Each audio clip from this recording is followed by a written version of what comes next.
ce troisième combat de la soirée. Il a 22 ans. Il nous vient du Chessboxing Club de Montbéliard. 78 kilos, 1m85, 1850 kilos. Il est étudiant et pourtant, c'est son 5e combat officiel. Ce soir, il jouera les blancs.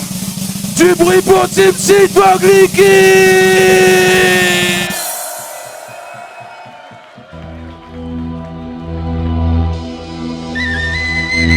Le cabaret, Xhemshid Vogliqi.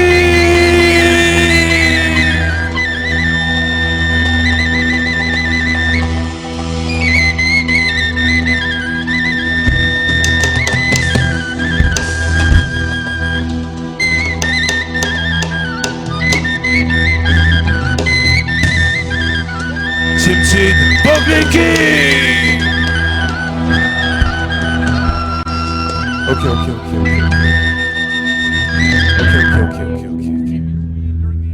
Je les aime vraiment bien ces drumrolls, donc si tu peux me les remettre encore un coup, s'il te plaît. Ah, ok. Il a 39 ans. Il nous vient du Chessboxing Club de Paris.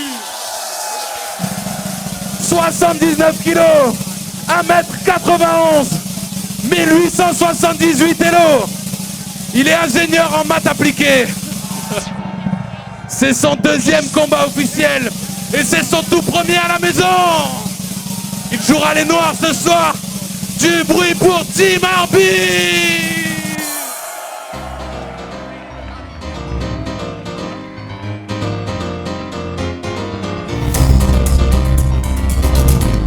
Il est chez lui ce soir, Team Arby.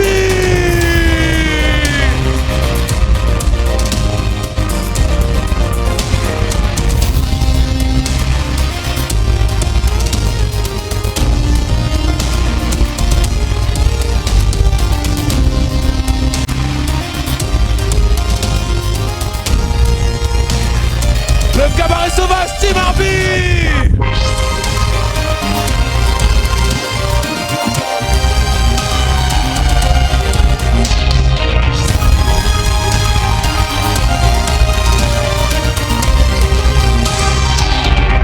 Le cabaret sauvage pour un titre de champion de France. Est-ce que vous êtes prêts? Faites du bruit pour le 3e combat. Can't imagine walking in heels on that canvas. It's very, you can see it's soft where she's stepping. It's yeah, like very, but it's fine. Those tough. heels are not that heels. A little wide. Yeah.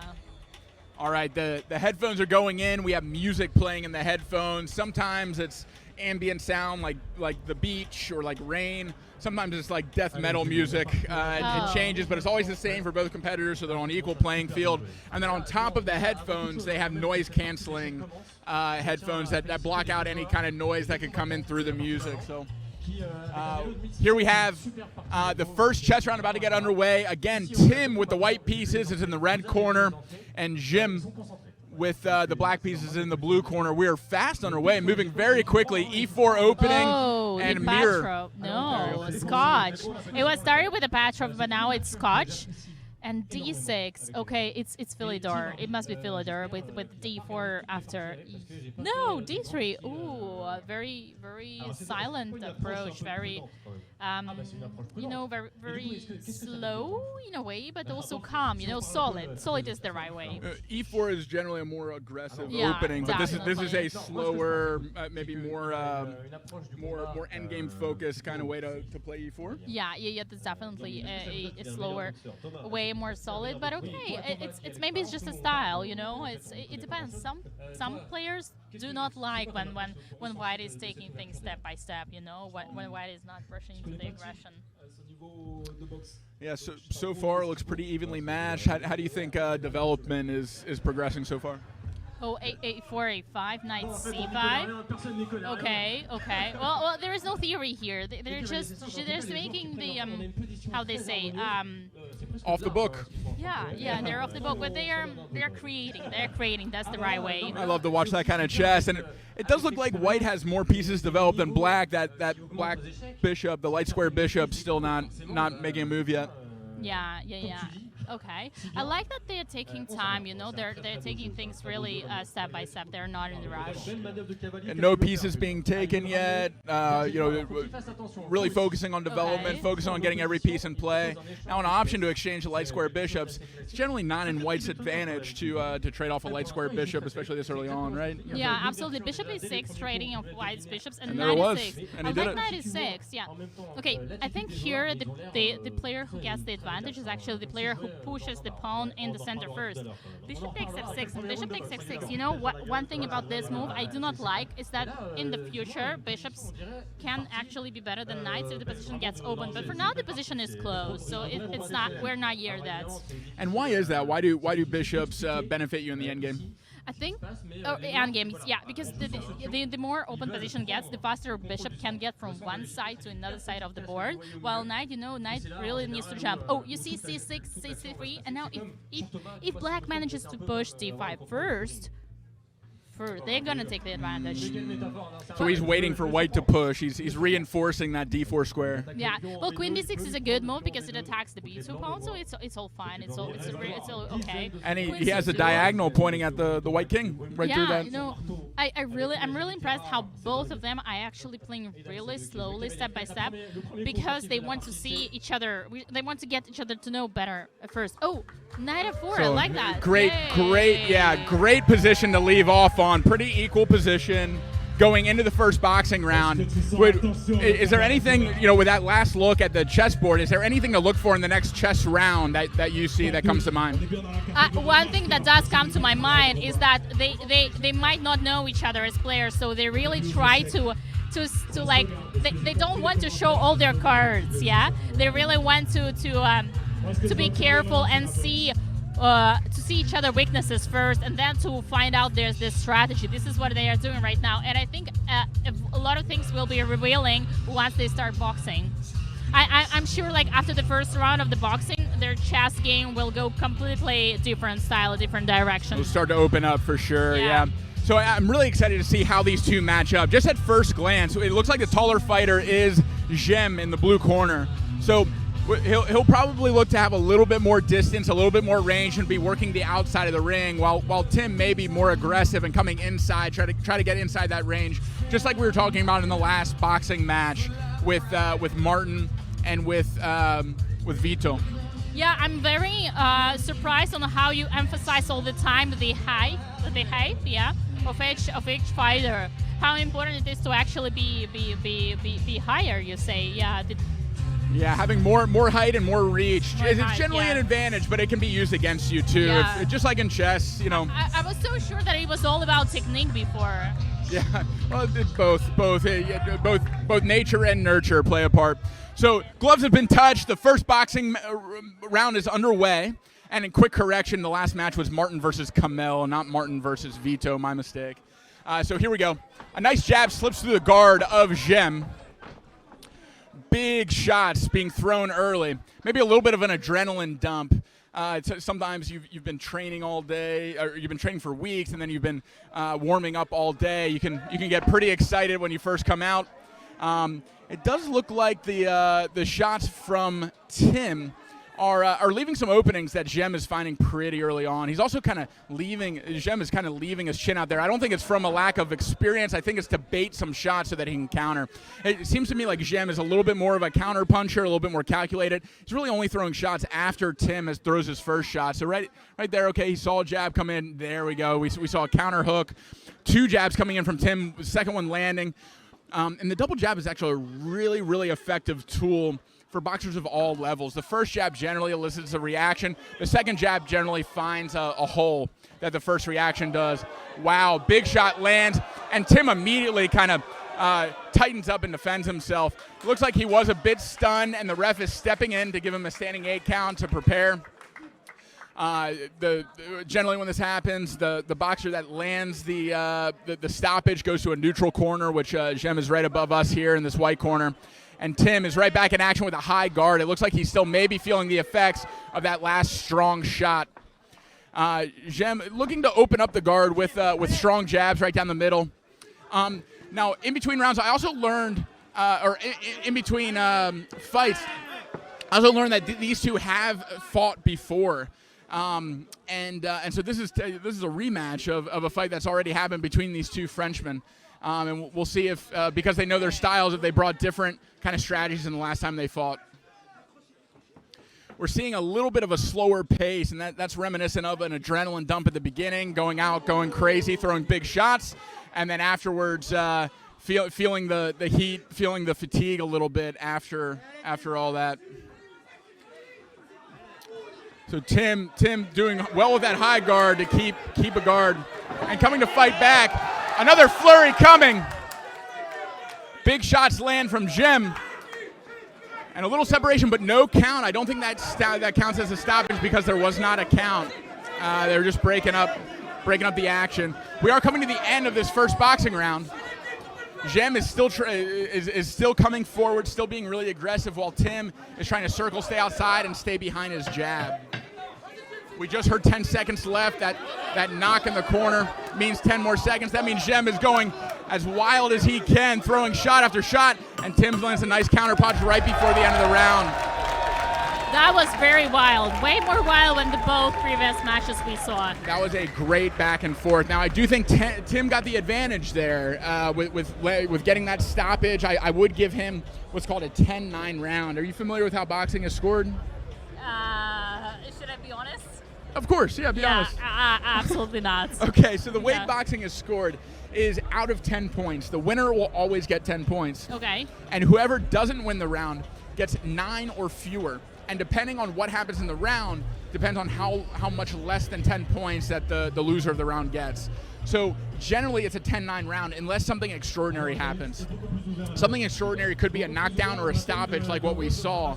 So when the ref came in and had to give the count, and when he stopped and broke him up the second time, generally that means that the winner of that round would get a 10-8 round. So I would score that round in favor of Tim as a 10-8 round. And Xhem really needs to show up in this next chess round or get good coaching from his corner to come back stronger in the next boxing round if he's going to end up coming back and winning this.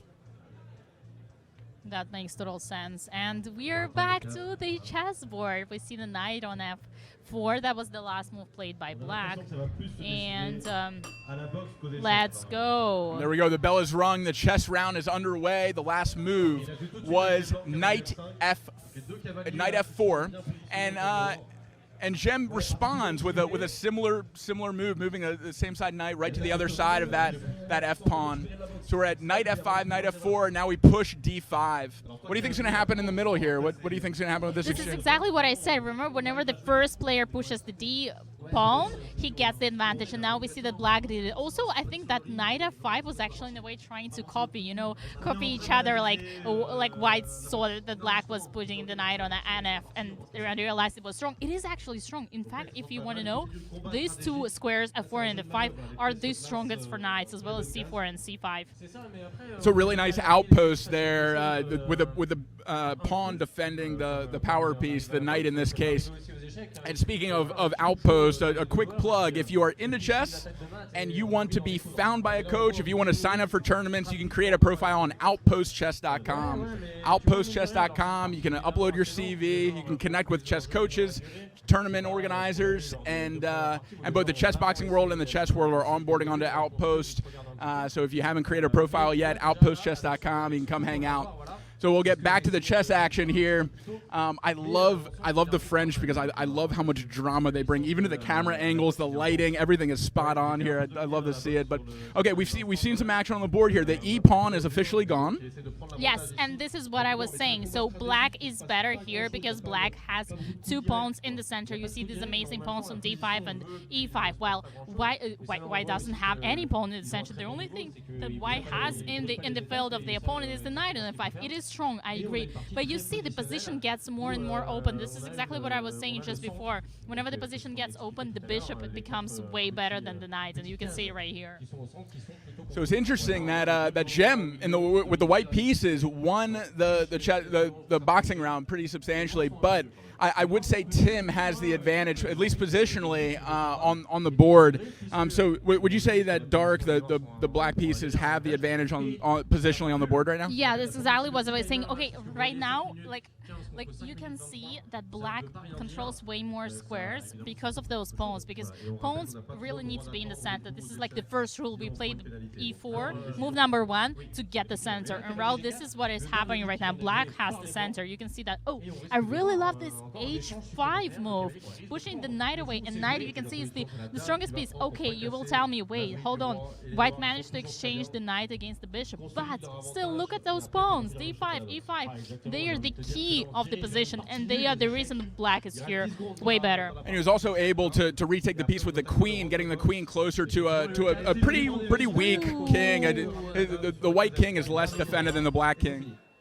Oh, wow. And there we have it, the end of over. the next chess round. So black pieces going into the next chess round with a little bit of advantage, assuming we get there with after this boxing round.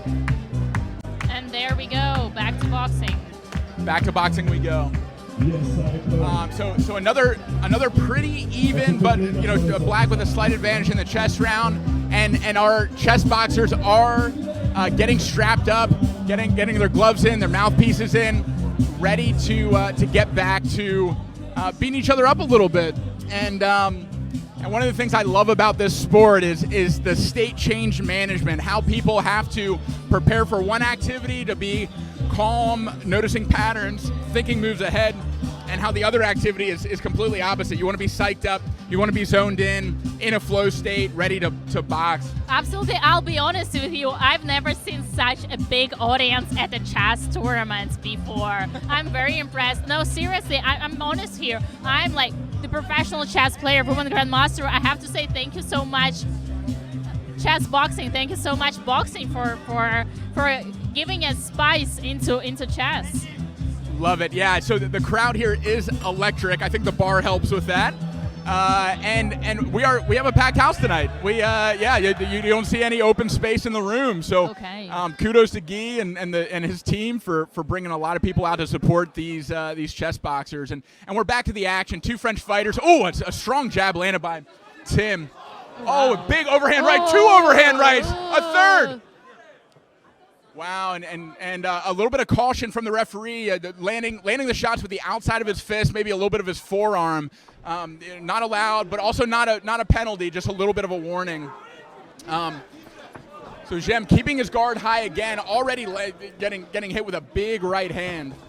Early in this round, an uppercut comes back, barely grazes him. And I see a little bit of tentativeness, a little bit of nervousness every time that Xhem throws a shot. He's a little bit nervous. Tim being a lot more aggressive in the boxing. A big body shot landed, right hook to the body. And then another shot comes upstairs. Oh, a good counter right hand to the body coming from Xhem, showing signs of life. And a right hand counter to the head this time coming from Tim. Tim with an uppercut. Tim with a hook.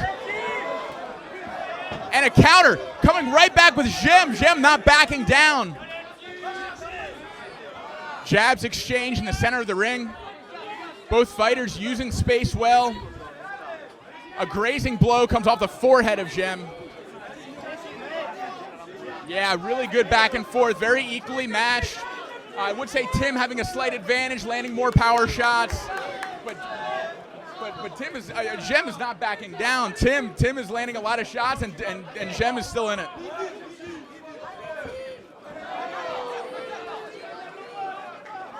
A little bit of lull in the action, a little bit of fatigue is setting in. Fatigue matters both in the boxing ring and in chess. I remember being fatigued and making mistakes on the chessboard that I shouldn't have made just because I was breathing heavy, just because my mind was elsewhere. I know that's what's going on for these two in the ring right now, but the energy of the crowd, picking their energy levels back up, charging them back up. We see a little bit more activity. Big right hand lands, maybe a stun for Tim. Oh, head snaps back with a power jab. Another power jab. Xhem eating shots left and right, but still throwing. The referee stops it. Slight stun, a little bit of break for Xhem to pull himself together. 8 seconds. His guard is already up. He's ready to continue. We will not see a stoppage. Not right now, not yet. Maybe a little bit of blood underneath the nose of Xhem, earned from probably that jab that snapped the head back from Tim. Great timing from Xhem, and a nice slip to get inside for Xhem. There we have it. Another boxing round survived. The men going to their corners, spitting out their mouthpieces, taking off their gloves, getting ready for another chess round. That is the most intense thing I've ever seen in chess before. Yeah, how about it? So, what do you think would happen if some of the grandmasters, the people at your chess level, would compete in boxing in between chess rounds? You know that is actually going to happen this December. That's right. December, International Master Lawrence Strand is going to compete against Grandmaster Aman Hambadon. Incredible. I can't wait to see that. That's the event in LA that Ludwig is hosting, right? Exactly. They will be having Masters category, and that is going to be it. 2 professional chess players going to compete, 2 title players, Grandmaster versus International Master. I can't wait. Cannot wait to see that. And shout out to Ludwig for bringing chess boxing in the United States to LA, for putting together a great card of gamers and chess players, trying out the format for chess boxing. I can't wait. Are you going to go? I'd really love to go. You should come. I should be invited. Come hang out in LA. Yeah, what do you think? I should get an invitation. We should both get invitations. Do you want to commentate that? I'd love to. Let's do it. Absolutely. Well, yeah, Ludwig, we're coming for you. We want to commentate December 11th. All right, here we go. Headphones are back on. Chess round is beginning. And we're underway. So last move was E4. Black pushes pawn. Let's see how white E4, responds, yeah, and white takes it back. There we go. We have the position on the screen. So Queen E3. I'm not sure E4 was needed, but wait. There is this. Very aggressive move. Wow. Whoa. Okay, now white is thinking if they can take the rook on D3, but it doesn't give anything big. Queen takes D3, pawn takes D3, and then rook takes E8. Okay, it's a queen for two rooks, but it doesn't give anything. And plus, black will have a pass pawn, so no, it's not an option. You need to move your queen away, exactly. But now, careful for queen F3, and rook D2. So we have a check. Yeah, king G1, only move king G1. So back to the back range. Yeah. Okay, one thing there is. Okay, right now, white is in a very serious the threat trouble. is F2, right? So the queen can move to F2. Right now, careful, there is a queen on C5. It's not a threat yet, but the pawn on B2 is a threat. And another thing that I do not like is that simply the pieces. Look at these pieces. You know, in chess we say whenever opponent's pieces are in your camp, you need to kick them as fast as possible. It's just in boxing, you know. If you get kicked, you really need to stop it. Okay. So he's reinforcing that pawn. Whoa! Oh my gosh. Very, very aggressive pawn push. Oh, wow. Putting even more pressure on that F2 pawn. Oh, okay. This is a big trouble. This is a very big trouble. Do you see a line? What do you see? Yeah, so basically right now, white is in a very big trouble because there is E takes F2 threat, and there is rook takes F2 threat. There is E2. There are too many options. Okay, white really needs to think. So if you're a white, how would you get out of this position? Is there a way out? I'm thinking it's not so easy. I honestly, I don't see immediately. White needs to think. White needs to think. Is bringing the A rook back White into needs play? to take time and think. Yeah. He cannot take the pawn. It's going to be a checkmate on G2. Don't take the pawn. Okay, all right, so he's moving his rook. Oh, my gosh. And Tim with the black pieces moving very quickly because he knows he has the advantage on the chessboard, and he's been losing the boxing rounds. And conversely, very impressive play. Xhem is taking his time because he knows every second that goes by gets closer to another boxing round that he can get back to where he feels most comfortable. There is only one move right now, King H2, because King F1 is going to be a checkmate in one. So King H2, and then F2, F1 promotion, and it's an extra queen on the board. Can he take the pawn with his queen? Oh my gosh. Oh, wow. Congratulations. Wow. Okay, see, well, did I just find a move? You just found a move. Okay. You just found a move. But White did not find the move. White played King H2. Oh, Yeah. wow. So you were actually stronger than. So now he's White. probably gonna promote that pawn and trade off the rook. Yeah, and gonna have an extra queen. Yeah. Okay. Yeah. Or extra Okay, rook. so- Extra rook. We're gonna see the same situation we saw just before. Black is gonna be with a queen and a rook versus just a queen. The same situation we had in the previous game. I can't wait to see it. And it looks like in the chat we have a prediction. I think this will be decided by boxing. Well, here we are. This is one of those same situations that we had in the last match where there's a clear advantage on the board for Black, but White has been winning the boxing rounds. So if White can win the match in this boxing round, the board doesn't matter. The advantage for Black doesn't matter. So everything comes down to this for White. There's a chance White can survive in the chessboard, but it's unlikely. He really needs to step up and get stoppages and knock out his opponent in this boxing round. So let's see if Xhem can come in high energy, throwing big shots, and get a stoppage against Tim in the black. You know, one thing which is interesting in chat, people were discussing, it's there seems to be having something personal between these two players. The way they hit each other, it seems really aggressive.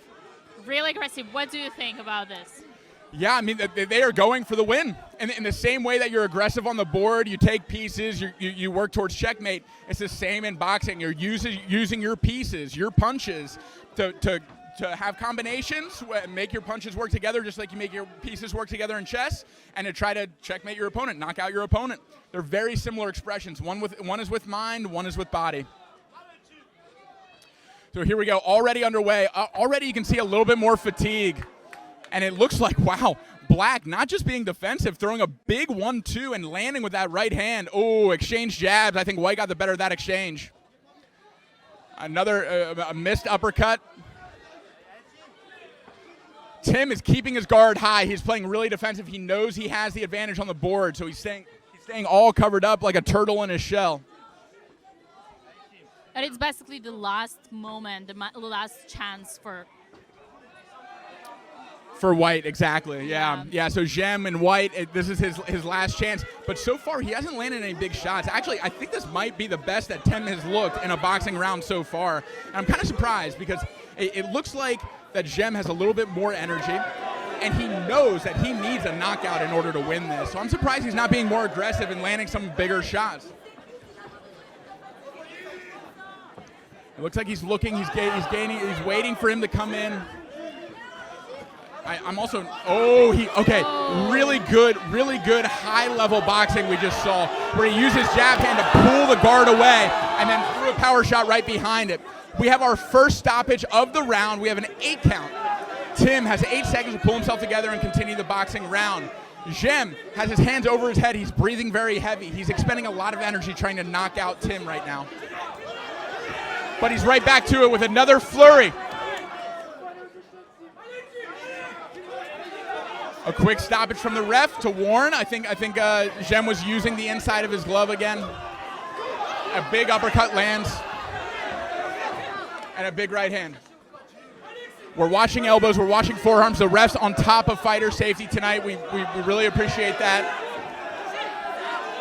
But every second that ticks by, Tim gets a little closer, getting back on the board, back where he has an advantage.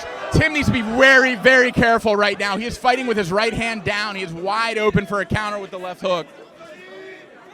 Both fighters exhausted. Exhausted mind and body after 4 hard-fought rounds so far, about to be 5. You can actually see how exhausted they are. Breathing heavy, and there we go! He survives the chess round! He survives the boxing round! Tim is getting back to the chessboard where he has the advantage.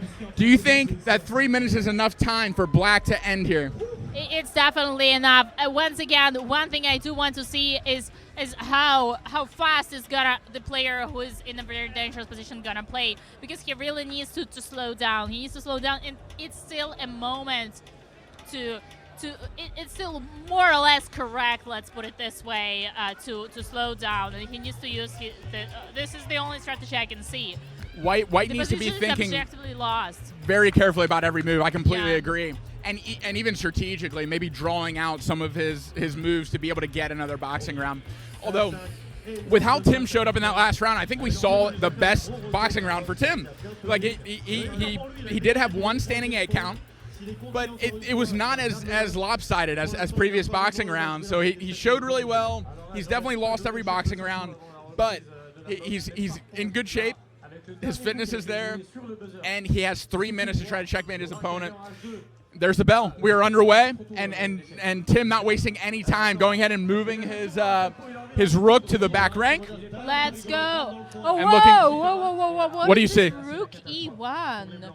Oh my God, it's a knockout. There's gonna be mates. Oh my God, it's so much stronger. It's mate on H1, right? It's so much stronger than Queen just H1. promotion. Queen H1 is the friend mate. And if you take the rook on E1, there's gonna be F takes E1 and yet another queen. It's a knockout. It's closing in. Knockout, checkmate. Here we go. I'm so impressed with Tim's play. I'm so impressed. And I one of thought the he's underrated. He's definitely underrated. Okay, So a little in between check. Well, wait. Oh, I thought he might have perpetual check, but that that F6 square is covered by the queen, so he can't go back and forth, and he's blocking it with his own pawn. It's almost over. Yeah. He's trying to find any way out, but it is mate in one. It is mate in one. This is gonna be Queen H1 mates. The writing is on the wall, and Xhem is shaking his head. I think he sees it himself. Yeah. Look at his hand. His hand is shaking. He's hovering over. He doesn't want to make the move. Okay. He can extend it a bit by trading off the rook. He can trade rook for rook. He needs to move. Arbiter says he needs to move because he's so taking too there's much that time. one more move that he has. And that's it. Rook takes E1. That's it. F There's takes no way he E1, can block. and There's we no get way a he can promotion. delay. An extra queen H1. I think he'll wait for another count. He'll wait for another count from the referee, the arbiter. Yeah, he needs to wait for another and then maybe he'll sacrifice his queen at H8. But other than that, I don't see any way forward for him. He needs to wait. For it. And then Queen F5. Move Queen F5. Queen F5 is the only move. After Queen F5, it's still not a move. Oh, Queen takes F5. Okay. And now there is still no move there's still no mate in one. You can play G5. Oh. And that's it. Game over. Oh, come on. You still have time. Well, I think it's still 2, right? Yes. There it is. Ladies and gentlemen, we have checkmate! Checkmate! In the 6th round, the chess round. What an incredible fight. That might be the best chessboxing match I've ever seen. Cabaret Tim was Sauvage! behind in each boxing round. He stuck with it. He kept his fitness up. You can tell he's trained a lot for this. And he won. And used his advantage on the chessboard to find checkmate. What do you think about Tim's chess in that match? Very, very impressive. I definitely think he's underrated. It's the way he handled the last part of the game was absolutely master level. There we have it. Hand raised in the black corner. He's got a big bouquet of flowers, big smile on his face. Love to see it. I know that feeling of having hand raised and the crowd behind you. Oh my gosh, no better feeling in the world. Tim is feeling it right now. And we see Grandmaster Xhemshid on this stage. Ladies and gentlemen, it's a Grandmaster, chess Grandmaster on the stage. He's going to speak in French right now. So, have you ever played this GM? Un formidable guerrier sur l'échiquier et sur le ring évidemment. Et alors, qu'est-ce que ça fait, champion de France? Je suis très content évidemment. Je m'en sors bien, j'ai essayé d'attaquer avec les noirs. Dans une partie classique, j'aurais pas joué aussi agressif. Mais je voulais pas trop faire durer le combat à la boxe. J'étais plus sûr de gagner aux échecs.